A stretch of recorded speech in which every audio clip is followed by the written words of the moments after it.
Même Moïse, à qui Dieu a appelé ma parole et qui est le détenteur de la Torah, a eu du mal à patienter lors de 3 événements avec le prophète Khidr.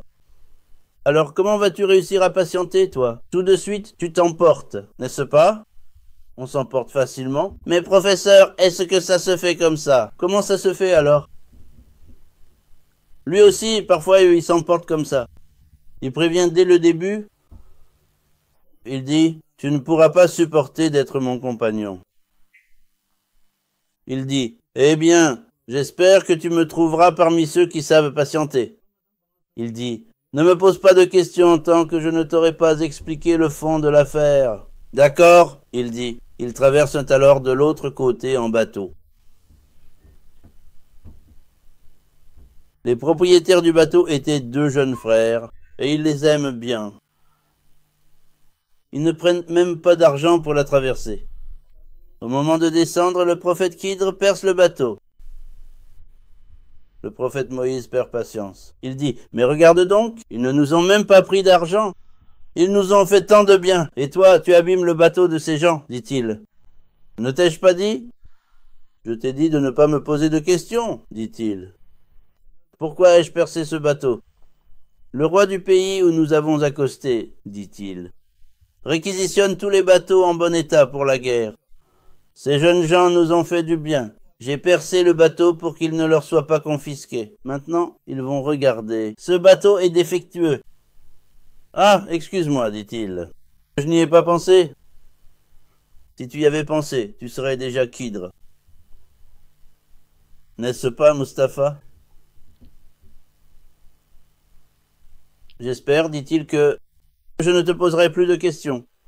Il traverse complètement de l'autre côté. Des petits-enfants jouent là-bas. Khidr, paix sur lui, en attrape un et lui tranche la gorge comme ça. Il dit, il n'a rien fait de mal. C'est-à-dire, pourquoi as-tu ôté la vie de cet enfant sans raison, dit-il. Tu avais dit que tu ne poserais pas de questions, lui rappelle-t-il. Je ne poserai pas, répond-il. Alors, comment vas-tu expliquer cela maintenant? Eh bien, dit-il, j'agis sur l'ordre de Dieu.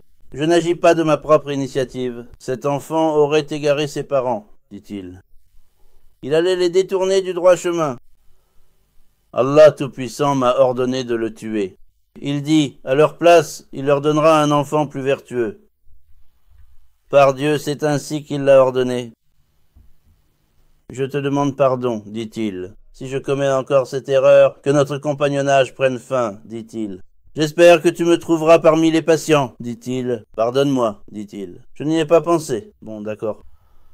Bien sûr, en traversant le village, ils ont tous les 2 faim et demandent à manger aux villageois, etc. Mais ceux-ci les chassent. Ils ne s'en occupent pas du tout. Juste au moment où ils allaient sortir, c'est-à-dire quitter le village, Uzir, paix sur lui, voit qu'un mur est sur le point de s'effondrer, alors il le répare. Il dit, redresse-le comme ça, etc. Moïse, paix sur lui, perd patience et dit, regarde-moi ça, ils ne nous ont même pas donné un morceau de pain ou un peu d'eau. Tu as réparé leur mur en ruine, dit-il. Uzir, paix sur lui, dit, notre amitié s'arrête ici.